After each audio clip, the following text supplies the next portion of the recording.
कोई भी आम इंसान चाहता है कि उसका फेवरेट हीरो जो है उसे विश करे और आपको पूरा मिथिलांचल विश करता है जी। तो इस खुशी को आप कैसे बयां करेंगे? जी, हमको नहीं लग रहा मिथिलांचल में ऐसा कलाकार सब 2% भी नहीं है सब। अगर हम संदीप सुमन जी को प्रोग्राम में लाना चाहें तो कितना खर्चा होगा? अगर वही हम माधव भाई जी को करें या फिर कुंज बिहारी जी को करें या फिर हमारे दिलीप दरभंगिया जी को करें तो कितना अंतर आ जाता है? आज आपका पास जो है समाज सेवी के रूप में, नेता के रूप में भी रहा है, कुछ ऐसी कहानी है जो आप हमारे साथ साझा करना चाहें? हमने आपके पान सौंफ का नाम जो है काफ़ी फेमस हो रखा है, इसका नाम हमने एवे जगौरी हमारे मिथिला में सुन रखा है, काफ़ी पॉपुलर सॉन्ग है।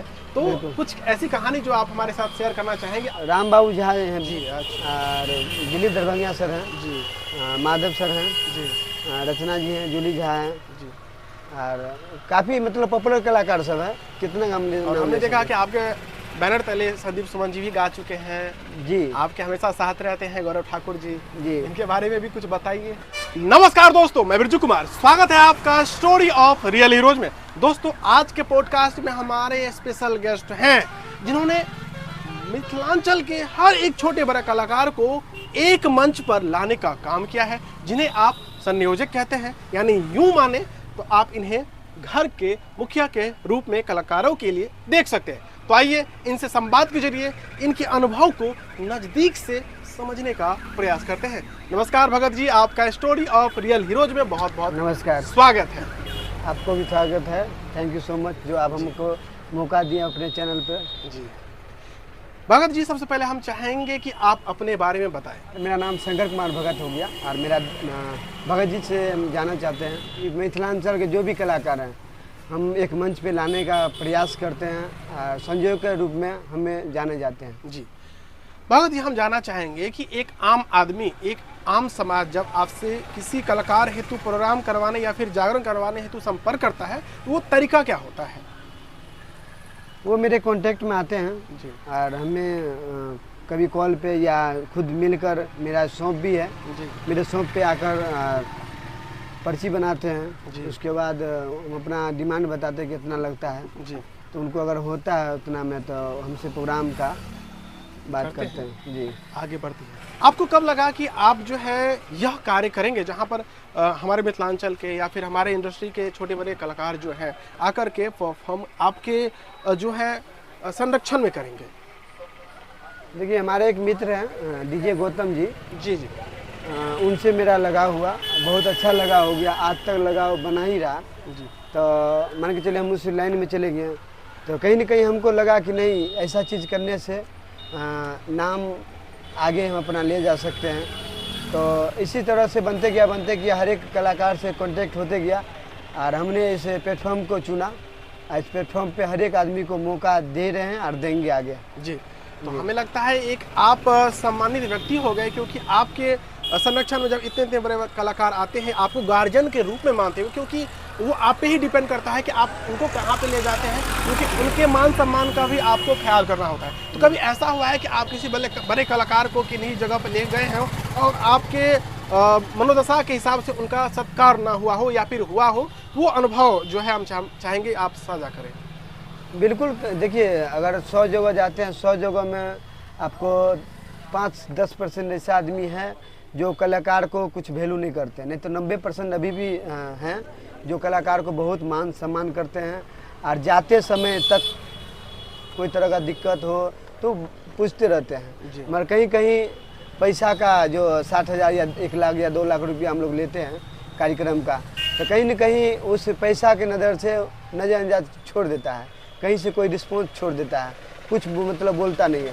तो ऐसा आदमी बहुत कम है, मगर 90% तो बहुत अच्छे आदमी हैं जो कि अच्छे से मान सम्मान करके हमको अच्छे से बात करते हैं। अभी तक मिथिलांचल के कितने कलाकार होंगे जो आपके आयोजन के बैनर तले जो है काम कर चुके हैं? कम से कम कलाकार तो 20-25 कलाकार जो अभी तक मेरे बैनर तले, ऊपर 20-25 मैं कम बोला हूँ, 50 के आसपास में। वो भोजपुरी का स्टार सकल बलमुआ हो कि मिथिलांचल का जो भी स्टार है, बहुत ही अच्छे अच्छे सिंगर सब हैं। हम चाहेंगे मिथिलांचल के कुछ बड़े कलाकार जिनका लोग कहीं न कहीं भावना या फिर प्यार में डूबे रहते हैं, उनका नाम बता दें आप। राम बाबू झा हैं जी, अच्छा। और दिलीप दरभंगिया सर हैं जी, माधव सर हैं जी, रचना जी हैं, जूली झा हैं, जी। और काफ़ी मतलब पॉपुलर कलाकार सब है। कितना हम और हमने देखा कि आपके बैनर तले संदीप सुमन जी भी गा चुके हैं जी। आपके हमेशा साथ रहते हैं गौरव ठाकुर जी जी। इनके बारे में भी कुछ बताइए। गौरव जी और संदीप सुमन बहुत ही अच्छे इंसान हैं। दोस्ताना स्वभाव है आप दोनों का। हाँ, बहुत ही अच्छा स्वभाव है, जो एक बार में हम लोग मतलब डील कर लेते हैं तो वो फिक्स हो जाता है। अब बहुत अच्छा चल रहा है, भगवान से प्रार्थना करते हैं कि अच्छा ही चले। जी जी। अच्छा, कोई भी कलाकार जब आता है तो उनकी सुरक्षा का मेंटेन आप कैसे करते हैं? क्योंकि दूर दराज के गांव में जाते हैं, आपको भी नहीं पता होता कैसा गांव है, कैसे लोग हैं, तो उनके सुरक्षा की गारंटी क्या होती है? गारंटी क्या हुआ कि जो भी संयोजक हैं, जो प्रोग्राम हमसे बुलाए हैं, उनसे अच्छा से तालमेल रखते हैं, और इस तरह का कोई बात नहीं होता जो हमारे आपस में कुछ बात गड़बड़ावे कहते। इसीलिए जिससे हमारा प्रोग्राम का साटा रहता है उनसे हमारा ताल्लुकात अच्छा होना चाहिए, तभी आपके कलाकार को कुछ नहीं होगा। उनसे जो कलाकार से कोनो बात हो जाता है, जब उनसे संबंध खराब हो जाता है तभी कोनो बात हो जाता है, बाकी खराब नहीं होता। आपके बैनर का नाम क्या है जिसके बैनर तले लोग काम करते हैं? मेरा भगत जी एंटरटेनमेंट है। जी। संपर्क सूत्र क्या है, कैसे लोग आपसे संपर्क करते हैं? माध्यम, mobile number, email ID? Mobile number 8850 है 574707 जी। और मेरा फेसबुक आईडी भी है शंकर भगत, इंस्टाग्राम भी है शंकर भगत 07, और मेरा यूट्यूब चैनल तो बोल ही दिए मैथिली सिटी है। अगर हम चाहें एड्रेस आप बता सकते हैं? हाँ, एड्रेस मेरा है आपको JK college road, Biraul, Darbhanga, near बिजली ऑफिस। जी। आपने इतने बड़े बड़े धुरंधर कलाकारों के साथ काम किया है, तो कोई ऐसा अनुभव जो विशेष रहा हो आपके लिए, कोई किस्सा जो आप शेयर करना चाहें? देखिए, खुशी जितना मिला था, जो माधव भैया का एक बार मेरा हमारे बैनर तले प्रोग्राम था जी, और उनका जन्मदिन था, और इतना खुशी हुआ कि उस दिन मैं केक काटा, और सभी जितने भी टीम थे, रचना दीदी थे, गंगाराम भैया थे, माधव भैया थे, सब मिलके, सभी टीम मिलके केक काटे और खूब एंजॉय किए उस दिन अपने बैनर तले, अपने प्रोग्राम के मंच के ऊपर में। बहुत ही अच्छा लगा, और ये पल हम भूलेंगे नहीं जी, आजीवन नहीं भूलेंगे। जी। कोई भी आम इंसान चाहता है कि उसका फेवरेट हीरो जो है उसे विश करे, और आपको पूरा मिथिलांचल विश करता है जी। तो इस खुशी को आप कैसे बयां करेंगे? देखिए, खुशी हम बयां क्या कर सकते हैं, हमारा कोई बर्थडे आता है, उसमें हर एक कलाकार विश कर देते हैं व्हाट्सएप के माध्यम से, फेसबुक के माध्यम से, तो सब भगवान का देन है, और कुछ आप लोग का देन है जो इस नगरी में आप लोग से मिलना हुआ, और आगे भी मिलेंगे। बस भगवान से प्रार्थना करते हैं ऐसे खुशी बना रहे ज़िंदगी में, और खुशी का बयान नहीं कर सकते, बहुत कम है, जो कम, जितना कम बोले उतना ही ज़्यादा है। जी। अच्छा, अब हम चाहेंगे कि आप बताएं कि एक प्रोग्राम करवाने में कितना खर्चा आ जाता है? एक प्रोग्राम में आप जिस हिसाब से बात करते हैं, जैसे म्यूजिशियन हो गया, डांसर हो गया, झांकी का टीम हो गया, एक कलाकार हो गया जो कि अच्छे दो मेल फीमेल कलाकार होता है, तो उस हिसाब से हम लोग फाइनल करते हैं। क्योंकि कोई माधव भैया को बुक करता है, कोई दिलीप भैया को बुक करता है, कोई गौरव ठाकुर को, कोई संदीप सुमन को, तो इस हिसाब से हमारा बजट रहता है। अगर हम संदीप सुमन जी को प्रोग्राम में लाना चाहें तो कितना खर्चा होगा? अगर वो अकेले आते हैं तो कितना होगा? पूरा टीम के साथ आते हैं तो कितना खर्चा होगा? देखिए, संदीप सुमन अगर अकेले आते हैं तो 25,000 रुपया उनका चार्ज है जी, और पूरे टीम के साथ अगर आते हैं तो वही 70 से 75,000 रुपया चार्ज। अगर वही हम माधव भाई जी को करें, या फिर कुंज बिहारी जी को करें, या फिर हमारे दिलीप दरभंगिया जी को करें, तो कितना अंतर आ जाता है? वही आपको अगर 1.5 से 2 लाख रुपया हो जाएगा जी। और टीम के साथ? पूरे टीम। अगर वो अकेले आए तब? अकेले आएंगे तो वही 40,000 रुपया। जी जी जी। अगर हम अभी उभरते कलाकारों को, जो नए कलाकार हैं, उभर रहे हैं, नाम हम नहीं लेना चाहेंगे क्योंकि बहुत सारे कलाकार हैं, तो उनका क्या सीन रहता है? नए कलाकार तो चाहता है कि हमको मंच मिले जी, और उसके अंदर से वो खुशी रहता है कि भाई हम अपने बड़े कलाकार के साथ प्रोग्राम किए जी, तो उनको अंदर से बहुत खुशी रहता है कि उनको पैसा के लिए नहीं मरते हैं, वो एक मंच देखते हैं। हाँ, एक प्लेटफॉर्म चाहिए, और उस प्लेटफॉर्म उनको मिल जाता है, 10 को प्लेटफॉर्म मिल जाता है तो उसको अपने आप डिमांड बढ़ जाता है। एक आयोजक के रूप में, एक गार्जियन के रूप में, एक घर के मुखिया के रूप में आप जब अपनी जिम्मेदारी वहन कर रहे होते हो तो कई सारी समस्याएं आपके सामने आती होंगी, कई सारी दुविधाएं आती होंगी। उन सब चीज़ों का सामना कैसे करते हैं? फॉर एग्जाम्पल, अगर कोई बड़े कलाकार आ रहे हैं तो सुरक्षा सबसे बड़ी चीज़ है। अगर आ गए अगर आना है उनका प्रोग्राम 11 बजे से 10 बजे से है, कोई थोड़ा लेट से आए तो कई बार देखा गया है कि लोग आलोचना करने लगते हैं कलाकार का। आओ जल्दी प्लेटफॉर्म पर चढ़ो और अपना प्रोग्राम करो, क्योंकि पैसा लेकर के आए हो। खाना तक, सत्कार तक कहीं कहीं उन्हें नसीब नहीं होता है। इन सब चीज़ों को आप कैसे देखते हैं? देखिए, ये बात आप सच बोले, पहले भी हम बताएं, कुछ आदमी हैं जो कि छिछरा छाप के मिल जाते हैं कि पैसा ही के लिए वो प्रोग्राम करवाते हैं, मगर ऐसा हमको बोले ना 90% ऐसा आदमी नहीं मिलता है जो कि आदर मान सम्मान से भेजते हैं। मतलब 10% 5% ऐसा मिल जाता है कि मेरा 1 लाख रुपया लिए हैं, आप लेट से पहुँचे हैं, आपको हम पैसा काट लेंगे, तो इस तरह का आदमी मिल जाता है। बट क्या कीजिएगा, आने वाले समय में इस तरह का आदमी ऐसा नहीं है कि ख़त्म हो जाएगा। हमको लग रहा है कि कहीं न कहीं ऐसा आदमी 10% हमेशा ही रहेगा, जो आलोचना करेगा प्रोग्राम का, जो कुछ बात करेगा वो रहेगा ही रहेगा। एक आम नागरिक का एक कलाकार के प्रति क्या सद्भावना होना चाहिए कि जब वो उनके दरवाजे पर आए तो एक आम आदमी क्या क्या उन्हें करना चाहिए सम्मान के रूप में, एक मेहमान के रूप में? सम्मान के रूप में क्या, एक गिलास पानी के लिए अगर आप पूछ रहे हैं, बैठने के लिए पूछ रहे हैं, तो इससे बड़ी बात नहीं है। थोड़ा भोजन वगैरह करवा दें। कलाकार को सिर्फ मान सम्मान से ही वो थोड़ा सा अंदर से उसको फीलिंग होता है, प्यार के भूखे रहते हैं। प्यार के भूखे। पैसा तो बाद में आ ही जाता है। पैसा तो आ ही जाता है, पैसा नहीं भी मिलता है तो कोई बात नहीं है, मगर सबसे पहली बात है कि एक ताल्लुकात जो अच्छा होता है तो वो पैसा भूल जाता है। हमने आपके पान सौंफ का नाम जो है काफ़ी फेमस हो रखा है, इसका नाम हमने एवे जगोरी हमारे मिथिला में सुन रखा है, काफ़ी पॉपुलर सॉन्ग है। तो कुछ ऐसी कहानी जो आप हमारे साथ शेयर करना चाहेंगे, आपके पान का, भगत जी का मीठा पान खिले वो, मतलब ऐसा कुछ है तो आप हमारे साथ साझा करें। देखिए, राजीव रंजन जी गीत गाए थे और हमारे मैथिली अंश भाई ने गाना लिखे थे, और हमारे म्यूजिक डायरेक्टर और जो ये गाना कंपनी से आया डीजे गौतम प्रोडक्शन, ये मेरे मित्र हैं, और इन्हीं के चैनल से ये गाना आया, एवी तू गोरी हमर मिथिला में तुरतो गुमान सहरसा जिला में जी। इसमें कुछ लाइन ऐसा है जो मेरे दुकान के ऊपर है जी।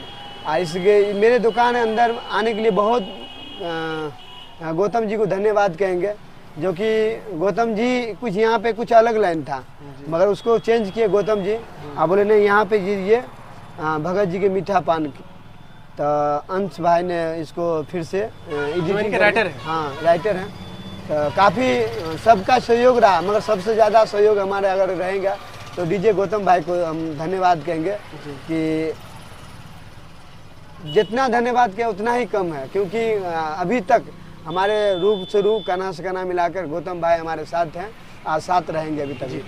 जितना ये गाना फेमस हुआ उतना लोगों के मन में उत्सुकता भी जगी होगी कि भैया ये पान भंडार कौन है, भगत पान भंडार, क्योंकि बहुत सारे हैं। आप अगर थोड़ा आगे बढ़िए, भगत पान भंडार नाम तो नहीं है उसमें, सिर्फ आपका टाइटल है। तो आज पहली बार होगा जो इंटरव्यू देखेंगे तो पता चलेगा ये भगत जी हैं जिनका सुपौल में दुकान है, और इन्हीं की दुकान का जो है जिक्र किया गया है। तो कभी उन्हें मौका मिले तो वो मीठा पान कहानी आएंगे तो फ्री में खिलाएंगे?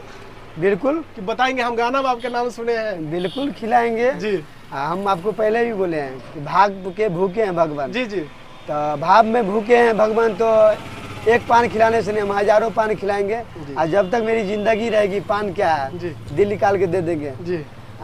यही दिल निकालने के चलते मेरा गौतम भाई और हर एक कलाकार हमें प्यार देते हैं जी। तो किसी के साथ गलत नहीं हुआ है, गलत होगा भी नहीं। दोस्तों, भगत जी मल्टी टैलेंटेड है। कुछ एक्स्ट्रा चीज हम इससे पूछना चाहेंगे, थोड़ा अलग हटके। आप एक संयोजक हैं, प्रोग्राम करवाते हैं, उसके बाद आप एक पान शॉप चलाते हैं, पूरा भाईचारा जैसे आप भाइयों के साथ चलवाते हैं, उसके बाद आपका पास जो है समाज सेवी के रूप में, नेता के रूप में भी रहा है। कुछ ऐसी कहानी है जो आप हमारे साथ साझा करना चाहें? जी बिल्कुल, हमने 2 बार पंचवर्षीय में लड़ा जी। एक बार पंचायती चुनाव लड़े, उसके बाद नगर पंचायत से चुनाव लड़े, कहीं न कहीं असफल रहे, कोई बात और भगवान हाँ सीखने का मौका मिला। और सबसे पहली बात है कि भगवान का बहुत बहुत आशीर्वाद है, कहीं से हम गिरे नहीं हैं, चढ़ ही रहे हैं, प्रयास कर रहे हैं चढ़ने का, मगर गिर जा रहे हैं। तो खैर भगवान घर नहीं गए हैं, बस भगवान कृपा, आज न कल चढ़ेंगे जरूर। चींटी 1000 बार चढ़ता है तो एक ही बार कामयाबी होता है। बिल्कुल बिल्कुल। तो मैंने अपना मेहनत जारी कर रखे हैं जी। आपके परिवार, आपके समाज, आपके इस कार्य क्षेत्र को लेकर के क्या सोचते हैं, कैसी भावना रहती है, कैसी प्रतिक्रिया देते हैं? देखिए, लोग अलग अलग नज़रिया है, लोग बोलता है फालतू है लड़का, ऐसे ऐसे, तो कोई एग्जाम्पल क्या बताएंगे। मतलब जिसका सोच जैसा है उस टाइप से हम लोग को मान सम्मान मिलता है। बाद बाकी जो ने हम इस उम्र में कर दिए हैं, तो हमको नहीं लग रहा है कि इस उम्र में कोई लड़का इतना तक अभी तक नहीं गया है जी। क्योंकि 35-40 साल के बाद ही कोई कुछ करने का मौका मिलता है।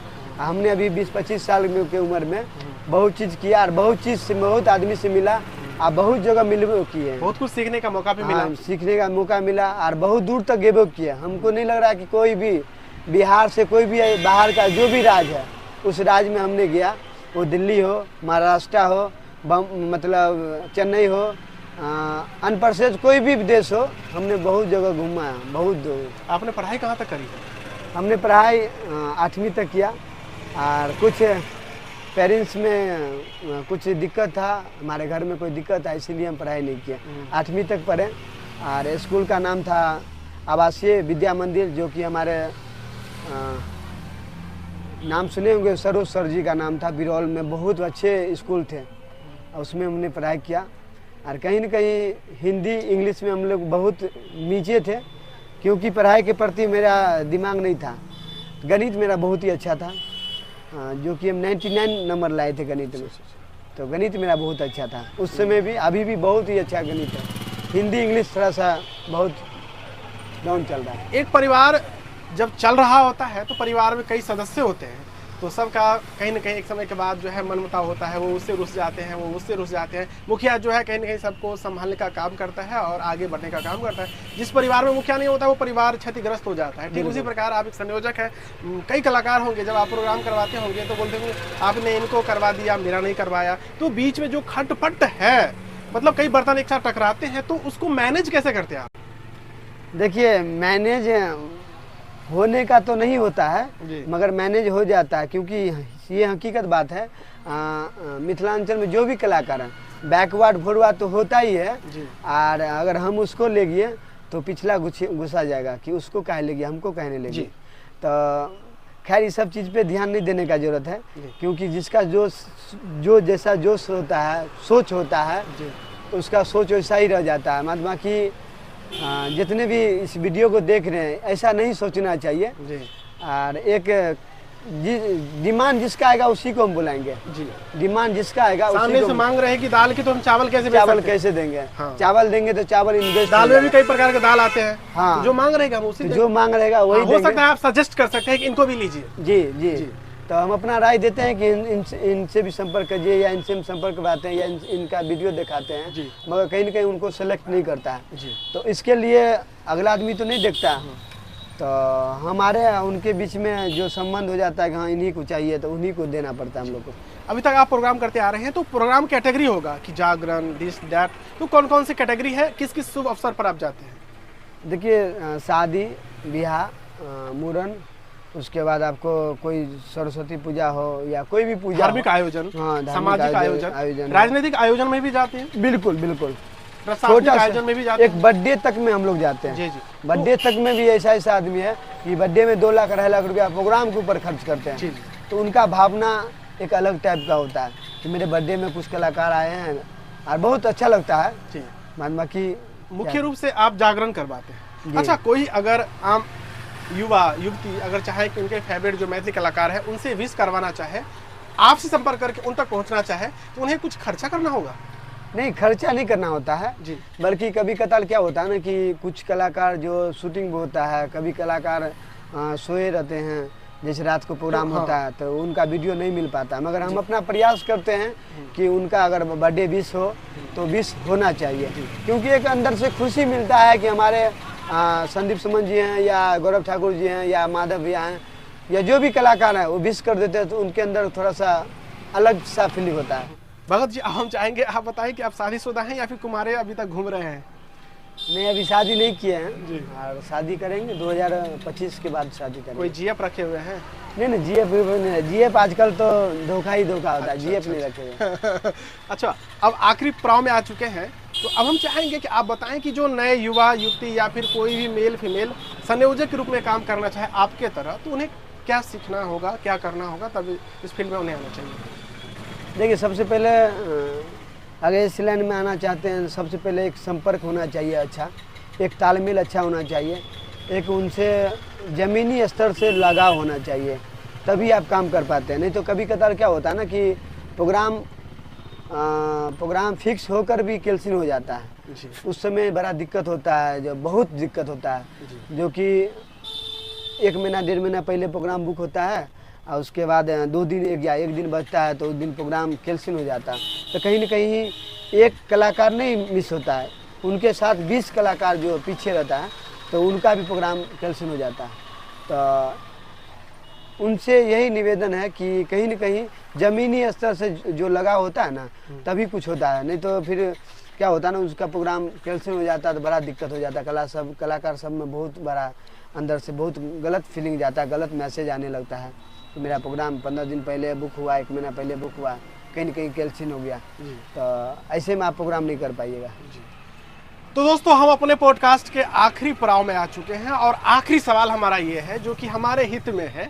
सवाल ये है कि भगत जी, हम जो ये कार्य कर रहे हैं जहाँ पर हम उन लोगों को भी लाते हैं जिन्हें लोग नहीं जानते लेकिन उनमें टैलेंट भरा हुआ है। हालांकि कलाकार गायक जो भी हैं उन्हें तो हर कोई लाना चाहता है, लेकिन हम चाहते हैं आप जैसे युवा भी आए जो अपनी अनुभव साझा करें। एक डॉक्टर भी आए, एक किसान भी आए, एक मतलब कह सकते हैं हर कोई आए जो इनमें योग्यता है। तो इस थीम पर आप क्या कुछ कहना चाहेंगे? इस थीम पे हम यही कहेंगे कि आप लोग जितने भी जो भी भाई हैं, जो भी मेरे से बड़े हैं, चाचा हैं, सभी को इससे निवेदन है कि आप लोग एक बार संपर्क करें, एक बार इस चीज़ को देखें कि वास्तविक में क्या है। तो इस थीम से पता चल जाएगा कि हाँ, ऐसा हम लोग को भी बोलना चाहिए, आगे होकर बढ़ना चाहिए। क्योंकि बहुत ऐसे आदमी हैं जो मार्केट में हैं, उनको जानते नहीं हैं। जी तो जानते नहीं हैं तो इसी के माध्यम से लोग नहीं जानेंगे। कुछ आदमी जो हैं कि अच्छे, जैसे हमारे दुखीराम सर हैं जी जिनको जानते नहीं थे, जी। बहुत ही ब्रांड गायक जबकि वो हैं, बचपन से ही गा रहे हैं। बचपन से गा रहे हैं, बहुत ब्रांड है। जी। हमको नहीं लग रहा मिथिलांचल में ऐसा कलाकार सब 2% भी नहीं है, 100% मेल फीमेल 2% दोनों में गाते हो, दोनों मेल हूबहू गा फीमेल देते हैं। हाँ, लता मंगेशकर के आवाज में और जो भी मोहम्मद कला रफ़ी साहब के मोहम्मद आवाज में। रफ़ी सर के आवाज में, बहुत ऐसे कलाकार के आवाज में गा लेते हैं। जी तो इसीलिए कहीं न कहीं सामने आना चाहिए, कैमरा पे आना चाहिए, तभी लोग को लोग सजा करता है। जो दिखता है वो बिकता है। हाँ, जो दिखता है वही बिकता है। जी। जी बिल्कुल। तो दोस्तों हमने कोशिश करी कि एक संयोजक के रूप में भगत जी से जो सवालें हो सकती थी, एक आम आदमी के जहन के हिसाब से और मेरे हिसाब से और एक कलाकार के नजरिए के हिसाब से हमने करी, उनका जवाब भी मिला। अगर आपको कोई और सवाल पूछना हो तो कमेंट करिए, ये जवाब दे देंगे। तो चलिए मिलते हैं। और हाँ, जाते जाते भैया फेसबुक पर देख रहे हैं तो फॉलो कर लीजिएगा और शेयर कर दीजिएगा, क्योंकि आपके भाई हैं और हम आपके मित्र हैं। अगर आप यूट्यूब पर देख रहे हैं तो सब्सक्राइब तो कर ही लीजिएगा, बिल्कुल। और अगर शॉर्ट देख रहे हैं तो भैया जाके पूरा वीडियो एक बार कम से कम देख लीजिएगा। तो चलिए मिलते हैं एक नए पॉडकास्ट में नए मेहमान के साथ। तब तक के लिए आपका बहुत बहुत धन्यवाद।